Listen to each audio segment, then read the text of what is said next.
Hello, everyone. Good morning. Happy Friday. Welcome to today's SAVAT presentation. Today's presentation, as Alyssa mentioned, is on the neurobiology of trauma and also on a trauma-informed response.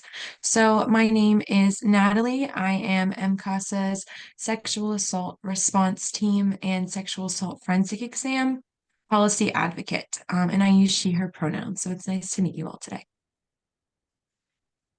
Hi, everyone. My name is Grace. I am MCASA's Sexual Assault Response Team and Prison Rape Elimination Act Policy Specialist, and I also use she and her pronouns.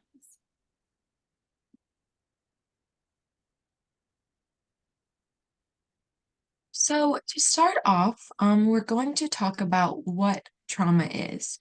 So trauma is a normal emotional response to an extremely distressing event.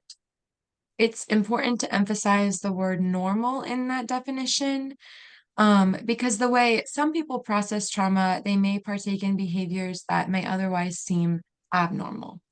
But in the case of trauma, that is a normal way to process what's occurred. So, for example, if someone has experienced a distressing event and is lying in bed all day and crying, that behavior seems abnormal, but given what's occurred, it's a normal response.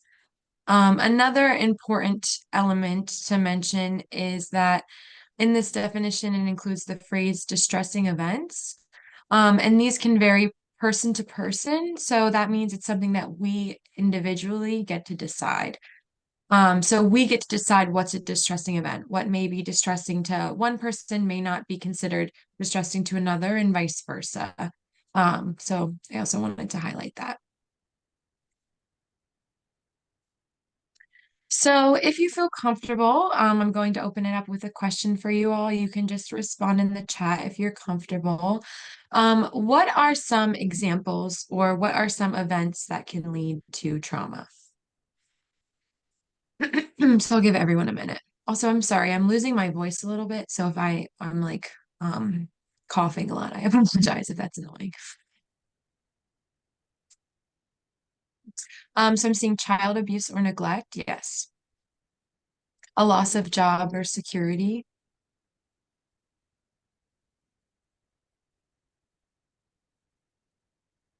car accident, being raised by an alcoholic, loss of a loved one, past experience, death of a close person in your life, a victim of a crime. What I really like about these examples is you can see how some of these things like are direct experiences. So like a car accident, being in a car accident, right? But that could also mean seeing a car accident, or having a car accident happen to someone very close in your life. Domestic violence, death and loss of a job. Yeah, so we can also see how very different events can lead to trauma as well. So a lack of job security can be traumatic, or housing insecurity can be traumatic. And then we can also have things like domestic violence or a car accident, or a sudden death that can also lead to these things. So both of these things are traumatic, even though they are different, very different events, right? So thank you so much for those answers. I also just want to add to, there's some other examples to highlight. Seeing trauma, I just see someone put that in the chat. That's another great example. Some other examples are things like community violence, so shooting, mugging, burglary, physical or sexual assault or bullying, sexual or physical abuse, right? Why we're all here today to kind of talk about how sexual assault affects us and causes trauma. Natural disaster, so that can include hurricane, flood, fire, earthquake, being in or witnessing a serious car accident. So we talked about that as well. And then we also talked about sudden, unexpected, or violent death of someone close. So that can be through an accident or maybe a loss through suicide. Serious injuries, so things like a dog attack or burns. Major surgery, so things like heart surgery or life-threatening illness, whether to yourself or to a loved one. So that could be things like childhood cancer, and then finally domestic or family violence or dating violence. So we can really see how a lot of wide range of events can cause us to experience trauma and those symptoms of trauma. So after discussing these various events that can lead to trauma, oh wait, Grace, sorry, can you go back one more slide? Thank you. After discussing these various events that can lead to trauma, it's important to establish how these various experiences from these different events can lead to different types of trauma. So to begin, I want to talk about acute trauma. So, acute trauma can be described as trauma that occurs due to a single traumatic event that is limited in time. So, for example, a physical assault that occurred one time or a car crash that occurred one time. An additional form of trauma, an additional form is chronic trauma, which recurs as the result of the experience of multiple traumatic events. So, for example, unknowing neglect or soldiers that have been exposed to combat. So we can see on the slide here that it says the experience of multiple traumatic events. The next type of trauma that I want to talk about is complex trauma. So, complex trauma includes both the exposure to chronic trauma and the impact such exposure has on the individual. So, for example, this may apply to survivors who are involved in a human trafficking situation where traumatic events occurred to them continuously. This can also be the trauma experienced by refugees. So finally, the last type of trauma that I want to talk about listed on this slide is system-induced trauma. So system-induced trauma occurs as a result of systems that exist in society. So, for example, the traumatic removal from a home, or the admission to a detention or residential facility. Um,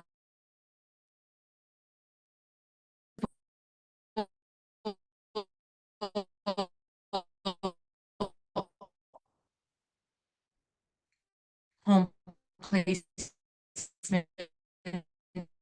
in a short. So it looks like Natalie might be having some internet issues. When she hops back on, I will keep going and then let her um, jump in when she sorts her internet. Um, but, oh, there she is. Hi, sorry. I literally never have internet problems until I have to present. So that's fun. Um, but I don't know exactly, but I will give the definition of system-induced trauma one more time, just in case I was like glitching or anything. Um, so the final the final type of trauma that I want to talk about is system-induced trauma, which occurs as a result of systems that exist in society. For example, the traumatic removal of a home, admission to detention or residential facility, or multiple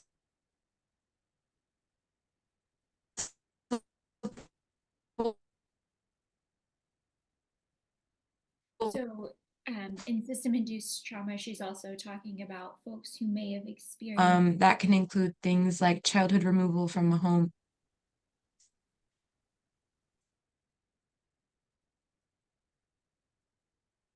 So that can include things like child removal from a home, having multiple foster care placements, sibling separation, or even ongoing experiences with poverty. All right, so just keeping in mind that there are various types of trauma, and it's for the person who experiences the trauma to define.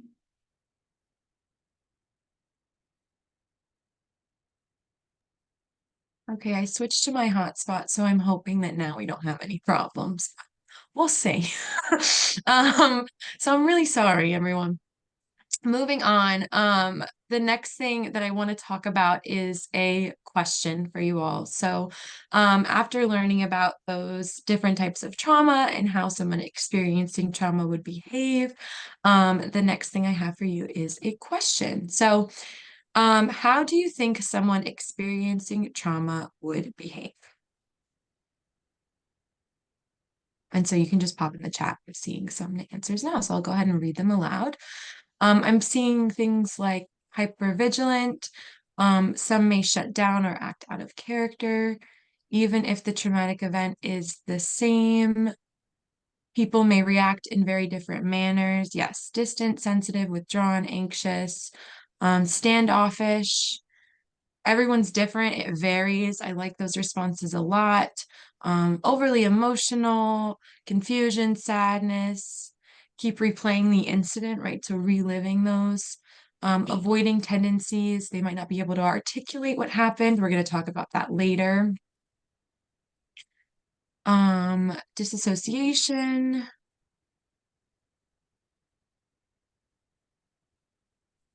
Yeah, and I really like this. You can't really predict it or expect any specific reaction. And then violent behavior and lashing out was also a response. Those are great responses. I think it really shows how it's a wide variety of responses that we can see. So as I said, those are all great answers.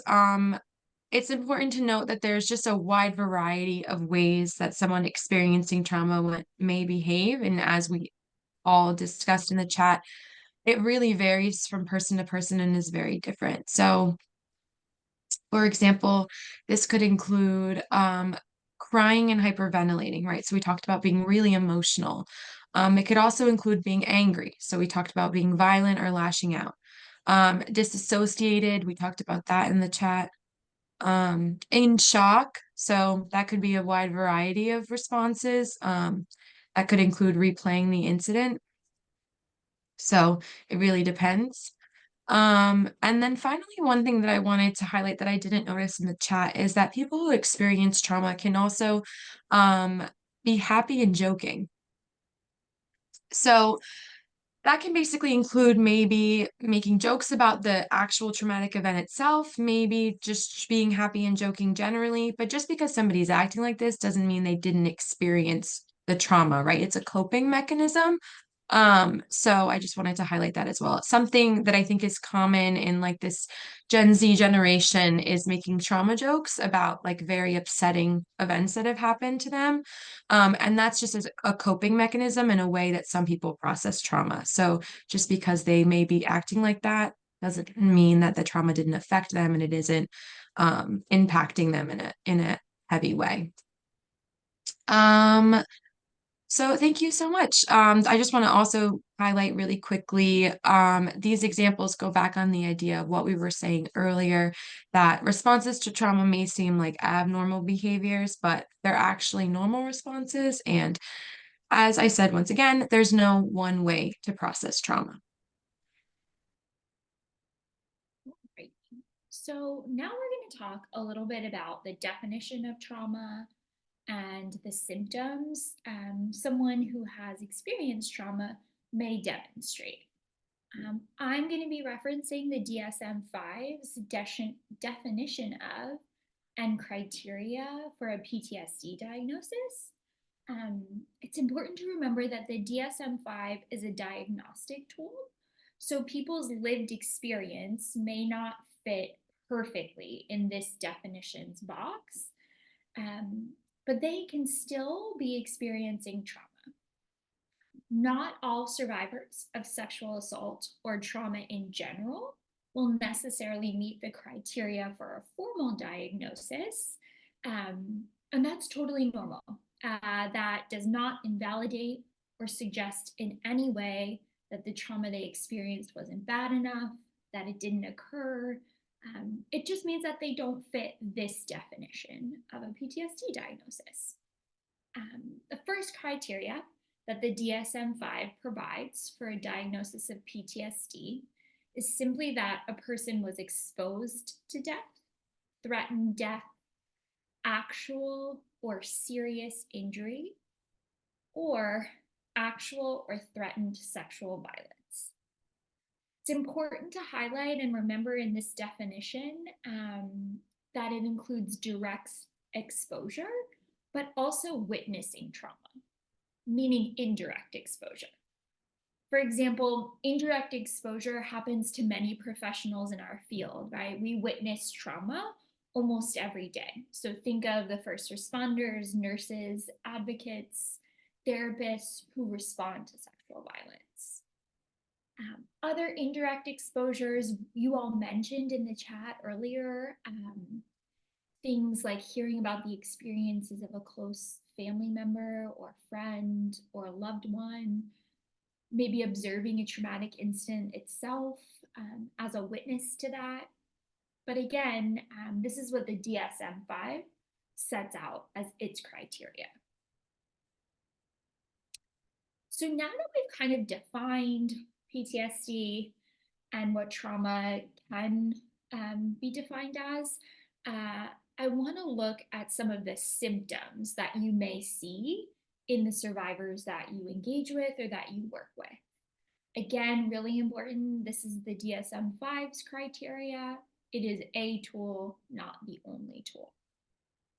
So survivors may re-experience the event. So this can look like unwanted memories, nightmares, flashbacks you'll also hear survivors talk about. So you can see on the slide, right, an example of a nightmare that can be really, really challenging for folks to navigate in their day-to-day. Survivors may also display avoidance behaviors, meaning that they avoid trauma-related stimuli or reminders. So an example might be like survivors avoiding certain geographical locations that remind them of the event where the trauma occurred, or maybe sort of where the perpetrator is, or other things that remind them of their experience with violence. You'll see this a lot with some of our college survivors on campus. Maybe they're taking other routes to get to classes to avoid those reminders. You'll also see survivors isolate. So they can experience negative thoughts, feelings, or even what we would refer to as like flat affect. So this is usually a decrease in the things that survivors used to previously enjoy. It's important to note that these symptoms look different person to person, and the frequency and duration of these symptoms look different survivor to survivor.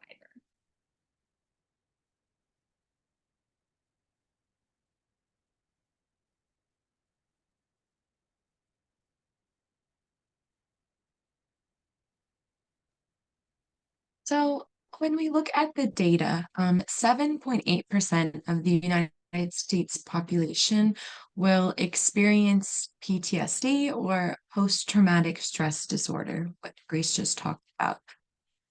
It's important to note that of those 7.8% who do experience PTSD, 31% are sexual assault survivors.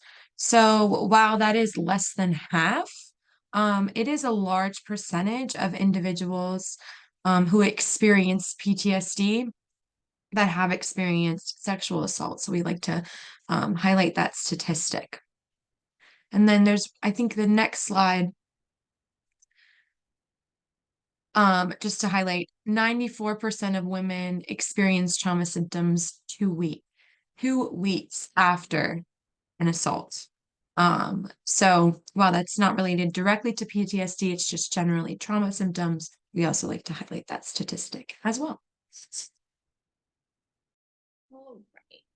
So next, I want to pop it off to the group. What do we think, or what do we know about false reports around sexual violence? Natalie and I bring this up during neuro because I think it's important for us to critically examine the research around sexual violence and the research around neuro. So if you feel comfortable participating in the chat, um, what do you know of the data around false reporting, or even what you think it is? Feel free to share. I am going to try and catch up in the chat. Forgive me, y'all. Amanda said in the military, it's less than 1% of the reported cases. Peter says it's a very low percentage. Yeah.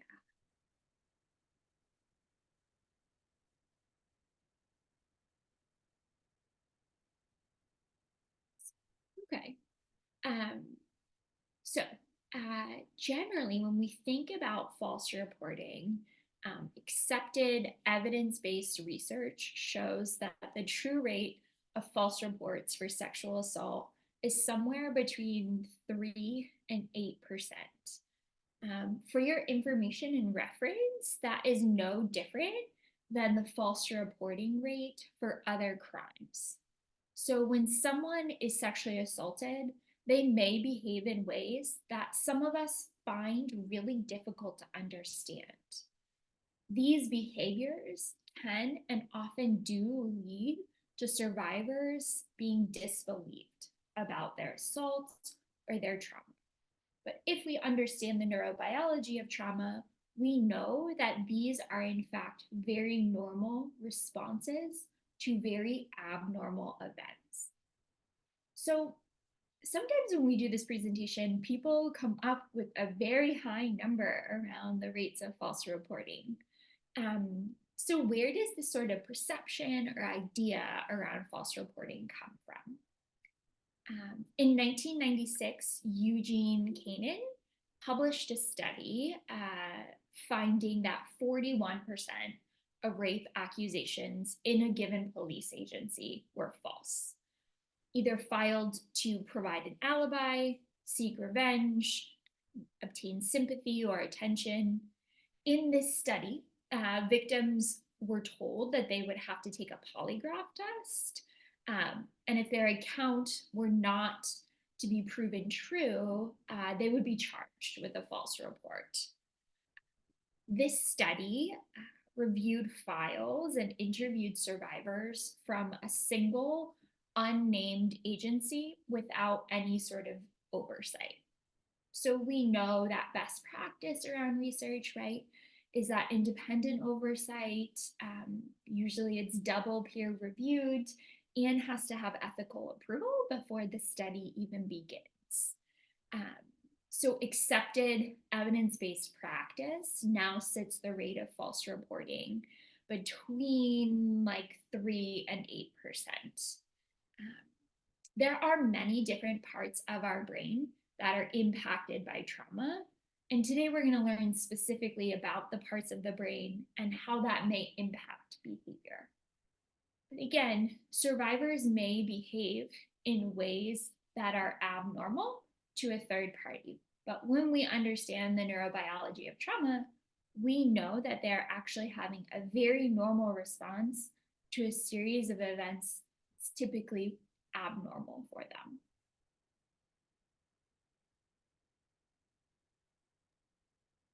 So, just to piggyback on what Grace just said, it's important to explain that many people may think that someone's not being honest about their assault because their behaviors may not align with what a normal response is. However, these are normal responses, and we're going to begin to discuss why that is when we go into the neurobiology of trauma. So just as a heads up, before I begin, Natalie and I are going to play a video for you. It's about 6 or 7 minutes long. I am going to turn on the closed captioning. As a heads up, the speakers in the video have a Scottish accent, and the captioning is not always perfect given the accent. So just being aware that the captioning might not match the speech perfectly.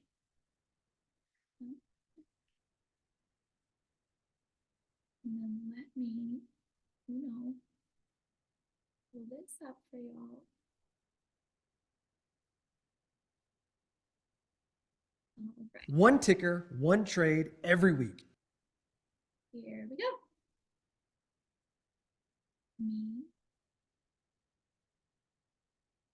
All right, those captions are on, and we'll keep going.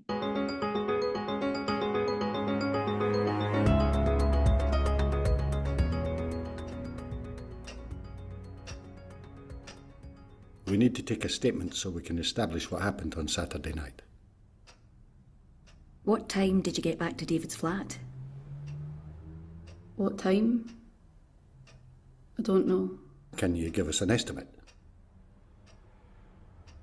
I don't remember. Would your pals remember what time you left the club? He seemed nice.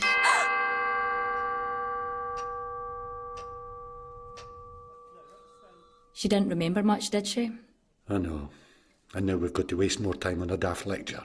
We know how to deal with victims. We've had years of experience. Well, some of us have had more years than others. I'm in my prime, I'll have you know. That'll be right. Today's session is about trauma. The latest in brain science will help you in your work. I'll start with a tour of the parts of the human brain. The reptilian brain maintains basic bodily functions. The limbic system is also instinctive. It deals with fear and pleasure. For example, you pat a dog, it senses pleasure, and without thinking, wags its tail. The neocortex is the site of logic, imagination, planning, and control. It's more sophisticated, but because it's conscious, it's slower than the older parts of the brain. The amygdala is a key part of the limbic system. It has one job: to sense danger and set off the alarm. When it's a matter of survival, the primitive parts of the brain override the conscious part. There are three possible survival responses: fight, flight, or the one that people don't think of, freeze. When the alarm goes off, blood and oxygen are diverted to muscles, adrenaline floods the body, and all systems that are not crucial to survival are switched off. Normally, the job of the hippocampus is to file memories so you can retrieve them later, but in times of danger, it stops filing memories, which makes it harder to gather evidence later on. Instead, the hippocampus switches to pumping cortisol. What's useful about cortisol is it stops us feeling pain, so we can focus on survival. Can anyone give me an example? A farming accident where a man carried his own arm for a mile without feeling any pain? Yes, excellent example. It is an evolutionary safety mechanism which is fast and instinctive. In essence, it's our body's very clever way of protecting us. To recap, an example of the three parts of the brain working together. You're standing at a bar. Your reptilian brain is keeping your heart beating. You're enjoying the pleasure of a nice pint with your limbic system. You're using your neocortex to work out if there's time for another before the last train. What could happen to make the amygdala kick in? What if this happened? The way you'd respond would depend not on your logical brain, but on your instinctive brain. Being glassed in a bar would be a traumatic experience. Who can give me another example of an event that can cause trauma? War? Rape? A car crash? Good, yes. Trauma occurs when a person is overwhelmed by something beyond their control. The survival brain takes over the rational brain. It can lead to post-traumatic stress disorder, PTSD, with symptoms that last at least a month. Vicarious or secondary trauma is something you may experience if you deal with incidents such as rape or sudden death, or think of Lockerbie, Dunblane. You're not superheroes. Having a brain makes you all vulnerable to secondary trauma. It's important to understand that when trauma occurs again and again, it can become complex PTSD, such as in domestic abuse or child sexual abuse. the alarm system in the brain becomes jammed. Memories are stuck in the limbic system, so a trigger can set off the alarm. The trigger could be anything: a colour, a smell, a sound, a sensation. Now, the indicators of trauma. What should you be looking out for? Depression. Crying a lot? Yes, that's one response. And at the other end of the spectrum, total numbness. Nightmares. Flashbacks. Stress. Good, yes. And they may feel sick. Also, shame, feelings of guilt, inability to enjoy sex, social isolation, triggers. People often feel overwhelmed by the symptoms of trauma. This can lead to using alcohol or other drugs to block out memories, or self-harm, or dissociation when a person's mind detaches from reality. Indicators can be specific to the type of trauma. Say, dental problems, when someone who was orally abused avoids going to the dentist. A victim of abuse might bond strongly to her abuser. This is known as traumatic bonding, or Stockholm syndrome. And jumbled up memory, when a person's normal recording of memories doesn't work. Can you recall any times you've seen that symptom? What time? I don't know. A traumatised person may not seem like her usual self, or may be hypervigilant, on edge, or being startled by everyday things. Everyone is different. You never know what impact trauma will have. Symptoms can change from day to day. So what does all this mean in practice, in your job? A traumatised person's brain is protecting them, but that normal human response of self-protection can get in the way of evidence gathering. The US military has developed new trauma-informed interviewing techniques that you can use to work around this. Research shows that if someone seems vacant, they could be distracted by their traumatic memories. Try to ground them by asking a simple, non-patronising question such as, "Are you thirsty? Do you want a glass of water?" This can help bring them back to the here and now. Don't expect a logical, linear story. Ask, "What can you recall just now?" Find out what the victim physically felt or saw. Working this way, from the instinctive sensory parts towards the logical parts of the brain, you'll get more results. In conclusion, 4 things for you to take away. Trauma response is the brain in survival mode. Repeated abuse can make trauma symptoms worse. In response to trauma, people will behave in unexpected ways. Remember, trauma is a normal human response to abnormal events.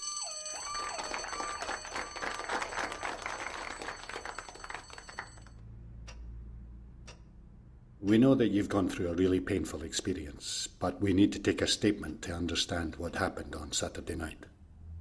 Are you able to tell us anything that you remember about his flat? Anything at all? A dog. Barking. Are you able to remember any physical sensations or feelings that you had? Cigarette smoke. I can smell it now. What was going through your mind? I couldn't understand it. I just couldn't move, or even scream. To freeze is a perfectly normal response. So you start with the memories, you don't start at the beginning. You have to engage with our feelings to get to the facts. Makes sense. Check you, Professor, getting all sciencey on us. Well, if it gets us usable evidence. There's life in the old dog yet. Oi.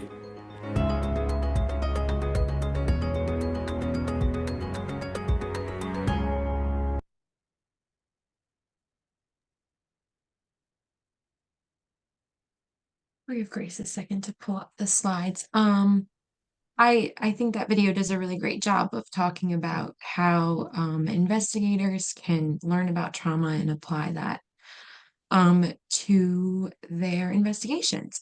Also, yeah, I know that the captions are a little bit off with what the actual dialogue is because of the accent, so we apologize for that as well.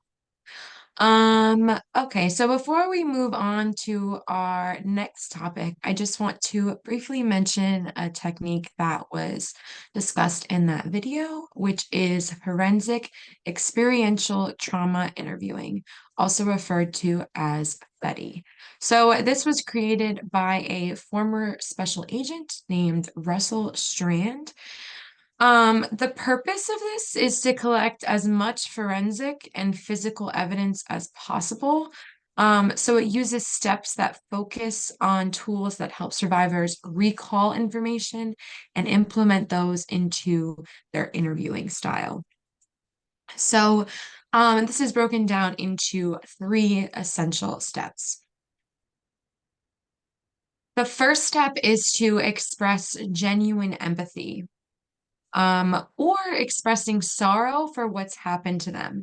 This helps build rapport between the person asking the questions and the interviewee, and establishes it as a safe place. So they may feel more comfortable recalling those memories.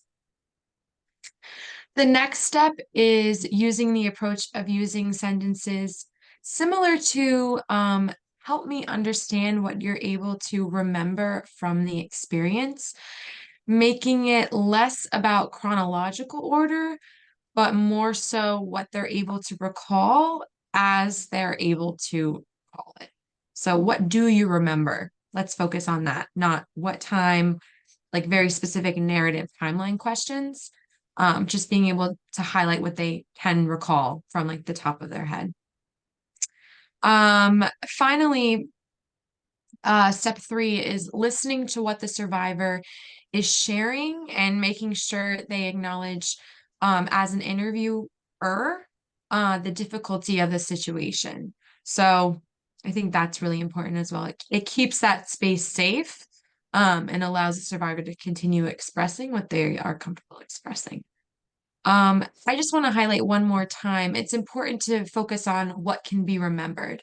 So, for example, as I said earlier, instead of a specific narrative and timeline, does the survivor remember any specific sounds or colors or sensations or a particular pain they experienced? Highlighting these things can help survivors recall details that can be helpful to an investigation.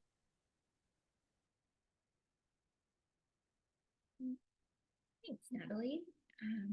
So the International Association of Chiefs of Police sets the guidelines for officers who are involved in shootings, meaning how law enforcement agencies should respond after an officer has to fire their weapon, typically directed at civilian populations.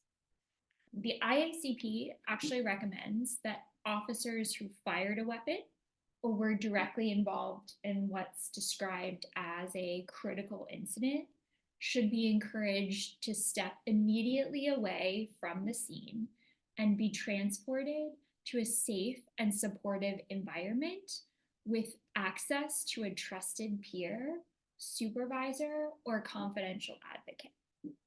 While officers may be asked to initially provide pertinent information like where, what, when, how, soon after the shooting to aid in the initial investigation process, wherever possible, officers should have recovery time before providing a full formal statement.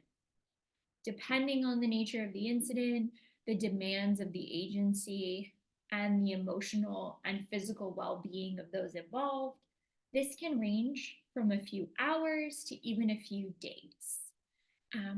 So if we expect this for officers, and we want to create this environment for officers to have access to these elements, right? A safe and supportive environment, sleep cycle, privileged communication.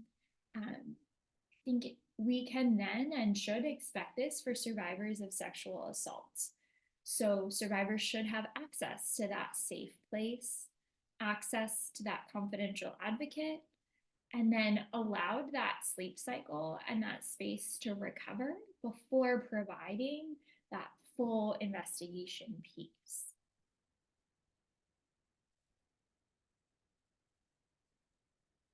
Okay, so I know we've talked a lot about different background information, what trauma causes people to behave like, and ways we can recall like memories from traumatic events and things like that.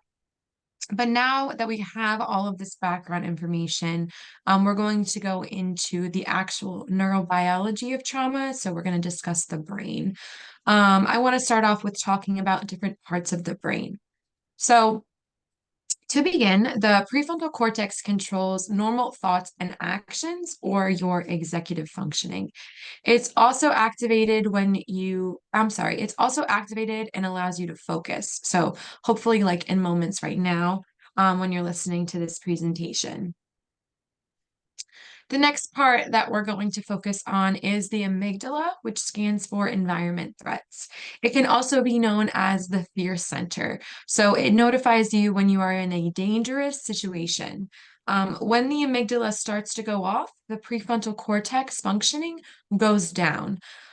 So it shifts focus away from everyday tasks to the fear you may be experiencing for environmental threats or from environmental threats, excuse me. So a good example of this is, let's say you're sitting on a bench reading a book and you are focused on the pages and you notice that someone's staring at you intensely in a way that makes you feel uncomfortable. You can no longer focus on the pages because your amygdala is going off and that fear is being triggered in your brain. Your prefrontal cortex in this situation may typically use executive functioning to get out of the situation, call a friend, move elsewhere, right? But because you're so focused on fear and environment threats, this may prevent this functioning from happening. Also, like you may no longer be able to focus on the pages you were reading before. So now that we've gone through some of the basic brain structures, I want to begin sort of with the HPA axis. So the hypothalamus and the pituitary gland. The hypothalamus is often sort of described as grand central station of the brain. Its primary purpose is to communicate with other structures in your brain and throughout your body about what needs to happen. So one structure that the hypothalamus communicates with is the pituitary gland, which we know sort of as the master gland. It's the gland that communicates to all of your other ones throughout your body. So in the instance of a traumatic event, it's the gland that's communicating with your adrenals. And those are located in your kidney. So the three structures of the HPA axis, the hypothalamus gland signals the pituitary gland, which signals to the adrenal gland. This is usually something like something traumatic is happening to my body. There needs to be a response. This response from your glands is a hormonal one. So your adrenals, in the instance of a traumatic event, start to flood your body with various chemicals to help you survive. These chemicals are hormones. I'm going to review those in the next slides, but it's important to remember that this is your brain and body's way of protecting itself. It's autonomic, meaning that it's outside of our conscious control. We cannot decide how our body is going to respond to a traumatic event. So once your adrenal glands sort of come online and receive that signaling from your brain, they're going to release a bunch of hormones. So what are these hormones? The first one is catecholamine, and this is what most of us sort of know as adrenaline. These hormones are pretty common for those who go into a fight response, meaning that the body is trying to fight back against the trauma that it's currently going through. The catecholamines or adrenaline can also be really helpful in a flee response. meaning that you're trying to run away or physically get away from a threatening situation.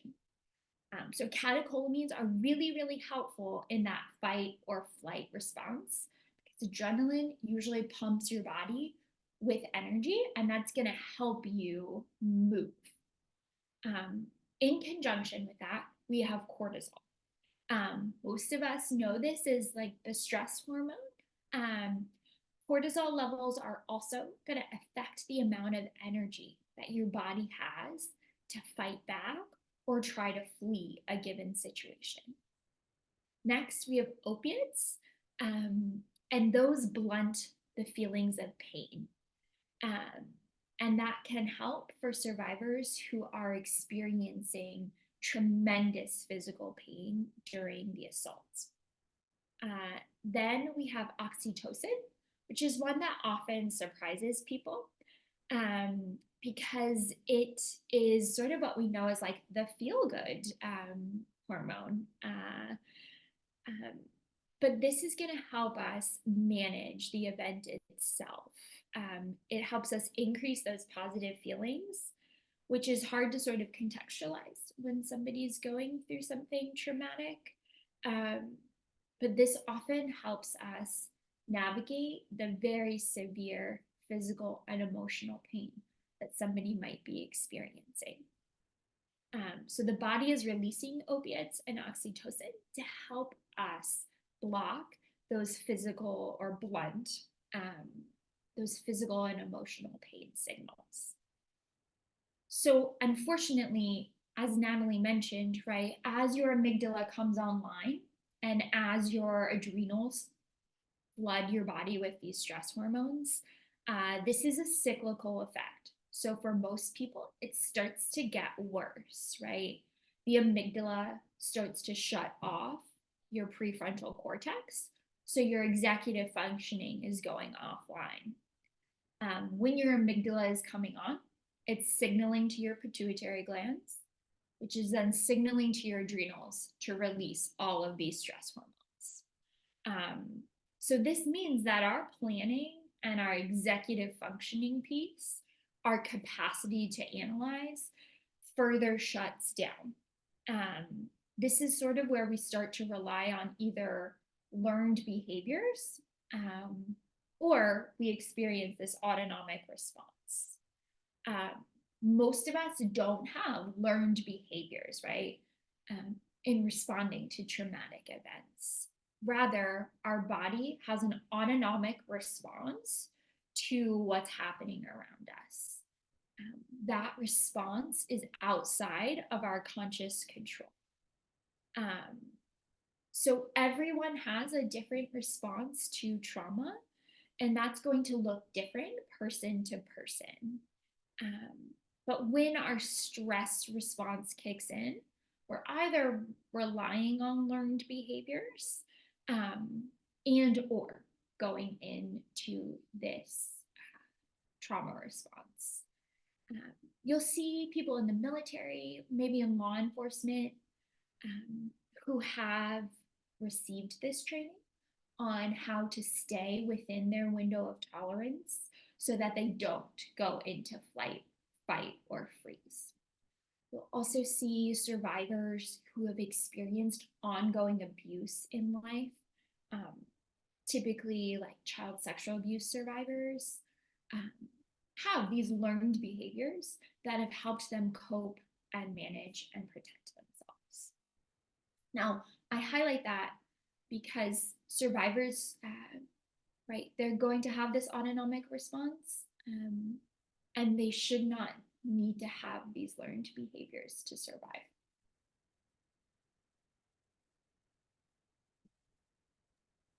So now that we've discussed fear and our bodily reactions to fear, it's important to go into memory. So the hippocampus is the part of our brain that is responsible for memory. It works to encode and store memories, but it is disrupted when fear kicks in. So when talking about this, it's important to mention super encoding versus minimal encoding. So superencoding occurs when you remember something really well, and this can happen during trauma. So, for example, someone might be able to remember a picture on a wall in a room where a traumatic event happened. But if someone asks something like, "What time were you there?" or in that room, they might not be able to recall. That's because the brain super encodes signs of danger. So the next time you see that picture, you may feel as though you're in danger. Minimal encoding occurs with those things that we might not remember, like what time it was. Um, and I also do want to mention when thinking about alcohol, it does worsen encoding, but it doesn't stop it altogether. So how is this response presenting to like a witness? What does this look like? And how is our physical person or our body responding? So what we would respond back with is most folks are experiencing what's called the defense cascade. This is the motions, so to speak, that someone's going to go through when they're under threat. It's important to remember that when moving through this cascade, it's a spectrum and continuum. So it's not one and done. People can flow through various responses. The defense cascade is an innate, hardwired, automatically active defense that we go into when we perceive a threat. So this Venn diagram breaks down how the body can respond. So first, you'll see that arousal threat right at the bottom of the diagram. This is typically where survivors will appraise a situation and realize that they are under serious or severe danger. And then they typically will have to make a decision around if they decide that escape is futile or even fatal. This is where our survival instincts start to kick in. I'm going to go over just a few of those. So you'll see here fight, flight, or freeze. Fight or flight is that active defense response for dealing with threat. Freeze is typically what we think about as if fight or flight is on hold, like it's paused, it's coming.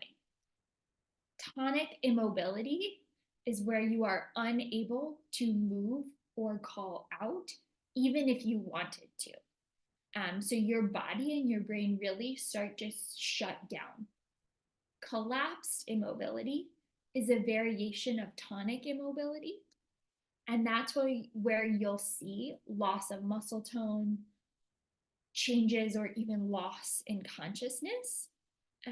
Tonic and collapsed immobility are usually responses to what someone will perceive as an inescapable threat, and they're usually kind of last resort.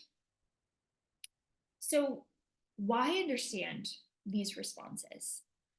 It's really important if you're working with survivors, regardless of your role, to understand these reactions so that we can target our interventions to best help and support survivors.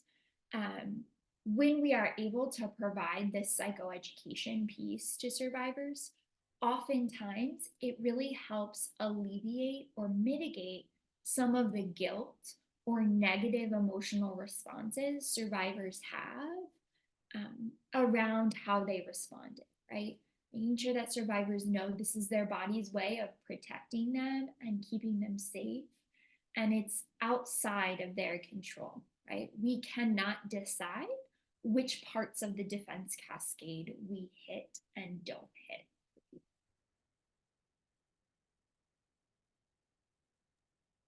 So the first element of the defense cascade is called orientation. So this can be through social engagement or befriending a perpetrator.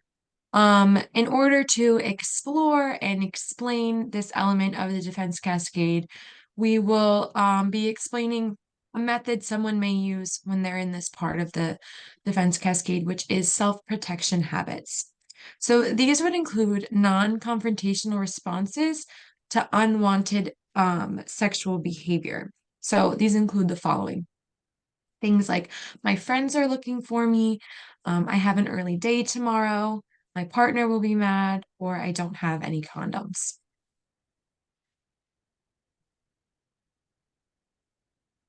So you'll see those self-protection habits, and then you'll also see from that Venn diagram, fight, flight, or freeze. It's important to remember that these are evolved responses. So when our amygdala detects fear, it stops all of our body's other responses and functions that are normally happening when we're not in a traumatic environment. We evolved as prey. We evolved to freeze first and then flee if possible. We've probably all heard of fight or flight, and probably wondered, like, what would I do if I were in this situation? What we often don't realize is that before we fight or flight, our bodies experience something else. This is where we're appraising the threat. So you'll see people's eyes start to widen, their pupils will dilate. Other senses become really acute. So things like hearing, what we smell, often those become more intense. The body in this scenario is preparing to fight or flee, but neither is necessarily going to take place because there's a third response that we often don't talk about. The moment that we realize that we're in danger is that initial freeze. Freezing occurs because our amygdala detects an attack and signals our brainstem to inhibit our movement.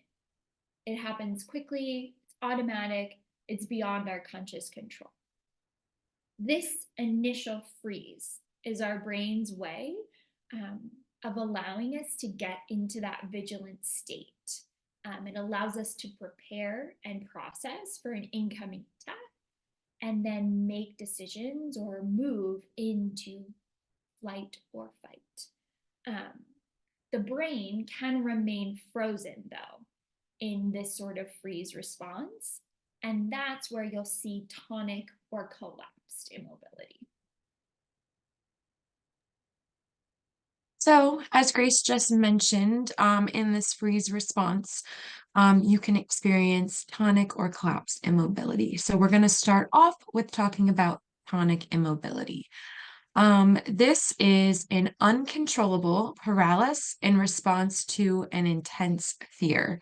So survivors often may describe this as freezing up. So being unable to move. Thinking about like how someone may experience like sleep paralysis, for example, when you can't move. That's a good kind of analogy to try to understand this. Up to 70% of survivors experience tonic immobility during a sexual assault. That's a huge percentage. So I really want to highlight that. And then also just a note on the difference, because we'll talk about kind of how this contrasts to collapsed immobility. Onset and return to homeostasis is fairly quick. So collapsed immobility is where survivors start to lose some of that muscle tone and some of that conscious control. So you may see big shifts in people's level of consciousness. Survivors may be unable to move, but it's often sort of described as feeling like a rag doll or like going limp. Instead of their muscles tensing up in preparation to fight or flee, your muscles start to lose their tone. You'll see big dips in heart rate and even losses to consciousness. Like Natalie said, in comparison to tonic immobility, collapsed immobility, the onset to homeostasis is usually a lot slower. You'll see this in the wild in possums playing dead, but that return to window of tolerance or even our body's normal functioning takes a lot longer. So you'll see people ask survivors of sexual assault if they'll fall asleep right after the assault occurred. A lot of people might say things like, "Oh, well, she fell asleep right after. How could she have experienced that sexual assault?" Collapsed immobility can help us explain and contextualize why. So collapsed immobility disrupts the signals from our brainstem that ordinarily maintain our muscle tone and our consciousness. So this is where people are rendered immobile, right? They are collapsed, hence the name. In response to our brain's hypoxia, the individual can also see those shifts in consciousness, which is maybe where you're like, oh, this person was asleep. No, this person lost consciousness. And that's something very different neurobiologically as well.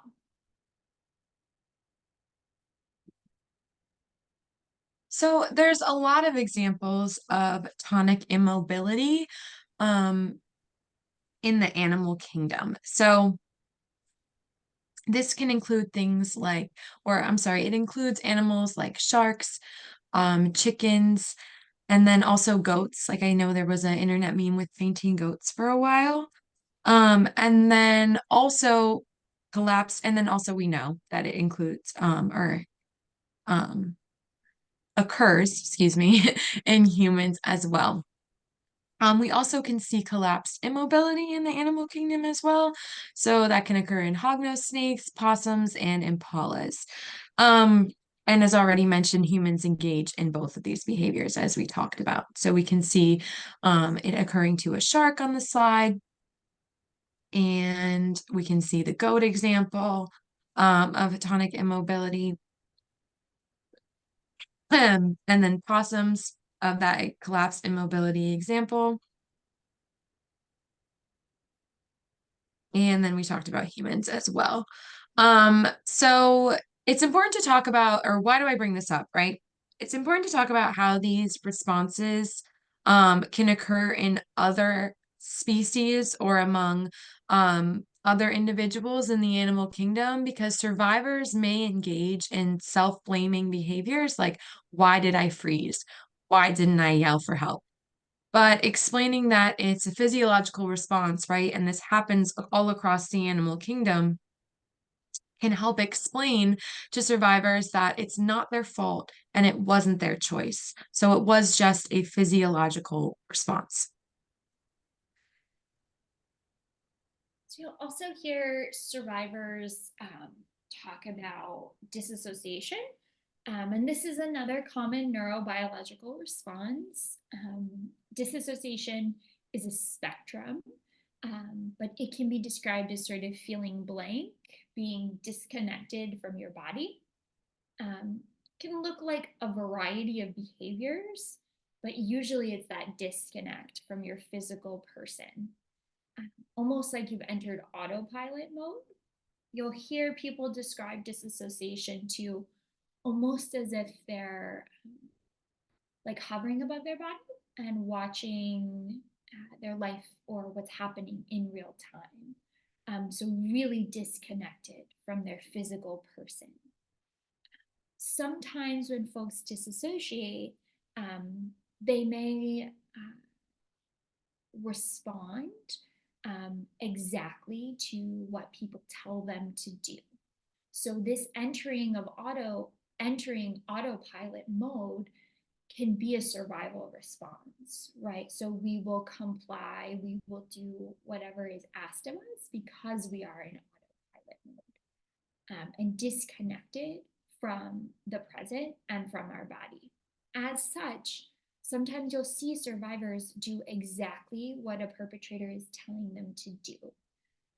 This can provide some important context into what's happening behavior-wise.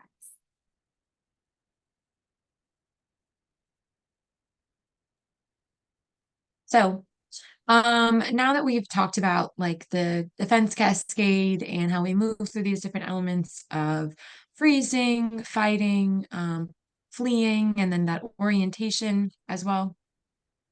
Um, I want to talk about or show a video of the defense cascade in action. So this is a video of a cat and a mouse. And just to preface, the mouse is fine throughout this video. I know it's nerve-wracking to watch, but no animals get harmed.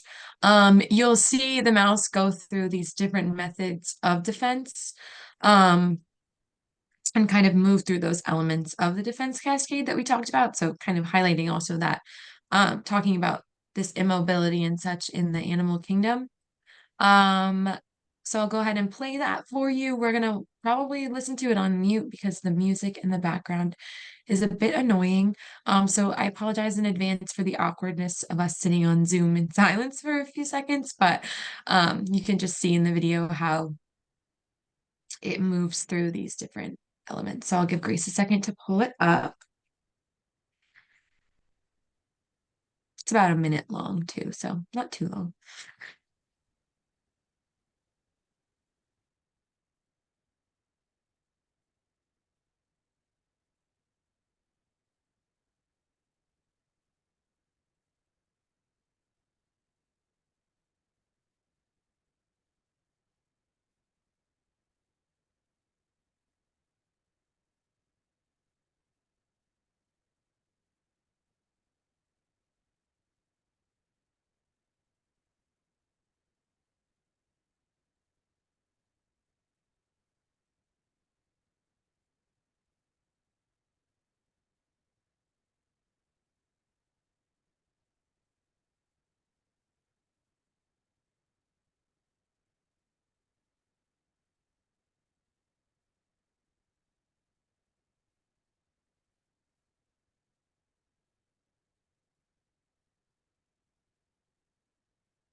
All right.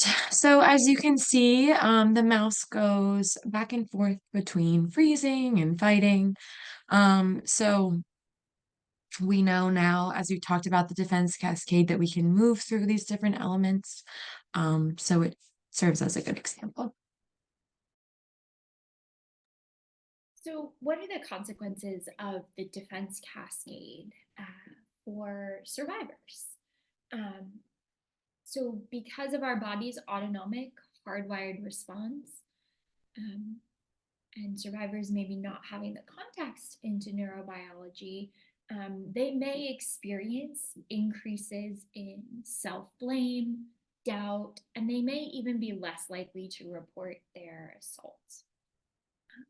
There's an increase in research coming out right now that shows a link between an increase in tonic immobility, depression, and PTSD diagnoses.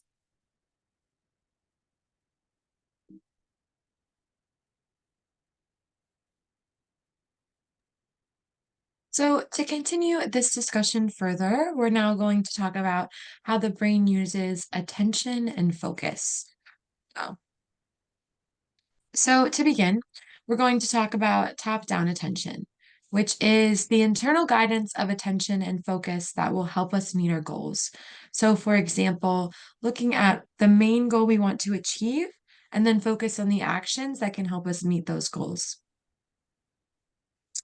This is very different from bottom-up attention, which is attention driven purely by external stimuli and factors, and it's a fear response. So, for example, if somebody points a gun at you, you might only be able to focus on the gun in front of your face and not who's holding it. So, when someone asks you to describe what the person looked like who held you at gunpoint, you might not be able to recall because by fear, your attention was driven elsewhere. and it's survival based. When we look at this brain activity top down versus bottom up, we can also look at the brain activity of perpetrators versus survivors. When you compare the two, there are some pretty stark differences. So for most perpetrators, their prefrontal cortex is online, and it's definitely more in control than their amygdala. So usually they are able to plan and or respond using that executive functioning. They're also able to direct and modify their behavior based on stimuli.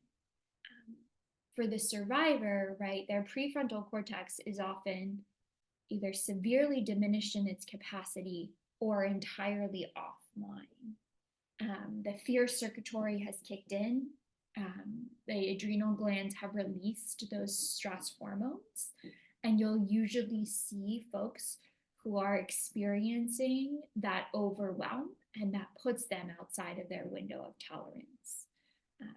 And within that, their prefrontal cortex continues to shut down. So their thoughts and their actions are attention driven, meaning that they are driven in a response to perpetrator actions. Their behaviors, right, are responses. They are not directing the interaction. And that's very different than that of most perpetrators.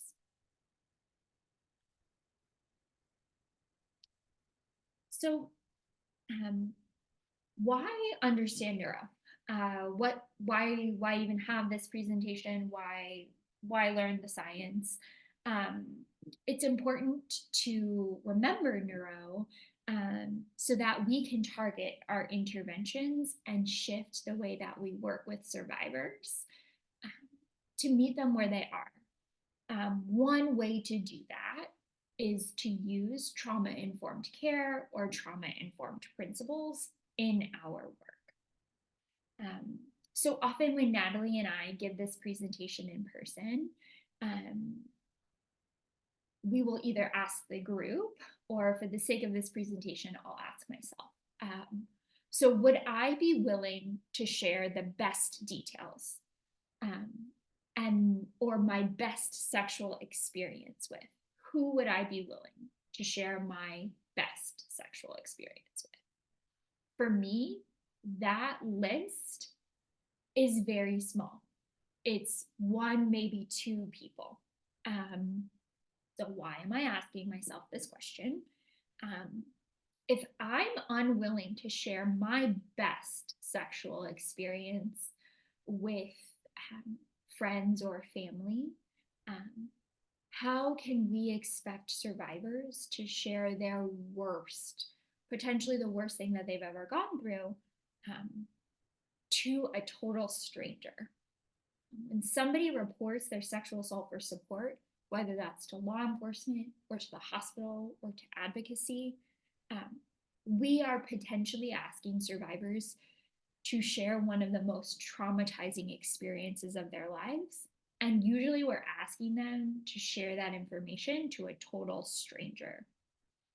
That's worth remembering throughout our time with survivors. So when we think about trauma-informed care, trauma-informed principles, we want to ensure that we ground our practice in one that recognizes the signs of trauma, and we know those signs. We can strengthen our response to survivors by communicating in ways that meet them where they are. And then we want to adapt our services to avoid causing more harm or more trauma. This is really easy when we include those values in our services. So when talking about trauma-informed service, it's important to be aware and address secondary victimization. So this is the re-traumatization following a sexual assault due to contact with law enforcement, investigators, service providers, and medical staff, excuse me. It can be caused by victim blaming, mistrust, or negative judgments.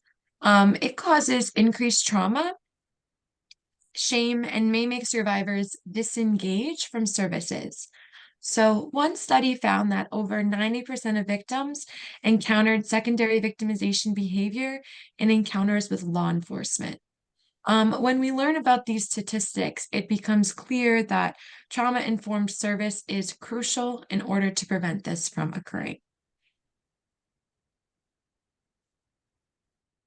So the 6 values of trauma-informed service, just for your reference, I think you learned this all in crisis intervention, are safety, trustworthiness and transparency, peer support, empowerment, voice and choice, collaboration and mutuality, and then the last one is cultural, historical, and gender issues. So when we think about trauma-informed services, those values stay the same. How we live them out and how we use them in our work with survivors is going to look different person to person based on your role as a provider, right? So to Natalie's point, being trauma-informed as a law enforcement officer is going to look different than being trauma-informed as an advocate or as a therapist, because our roles are different in how we serve survivors. But those 6 key values stay the same. I also just want to discuss when providing services to a victim of sexual assault, it's important to understand there is no typical or perfect victim. I think we've kind of discussed this, talking about how there's not one single response, or people move through different elements in the defense cascade and memory gets affected, right? Um, so just important to keep that in mind, that forgetting details of an assault is perfectly normal. But there are exceptions. So if a person does remember a lot of details, it doesn't necessarily mean they aren't being truthful.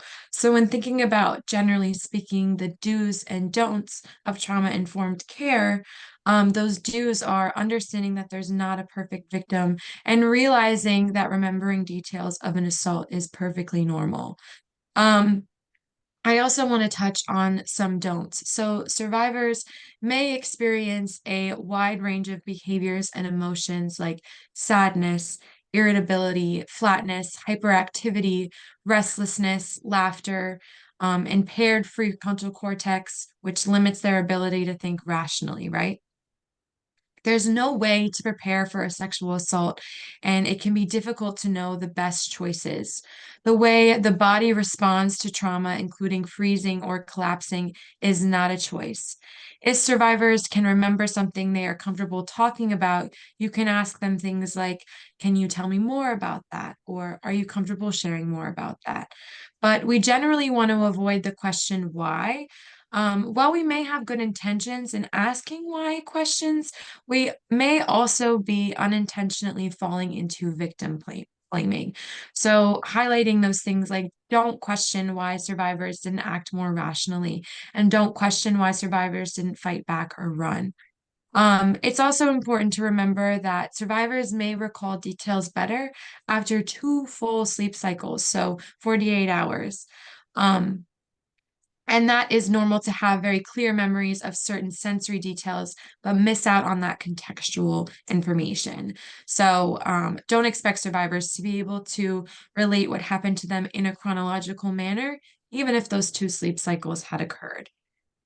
There are always exceptions, so don't be skeptical of the person who remembers everything in chronological order with explicit details, as I mentioned earlier.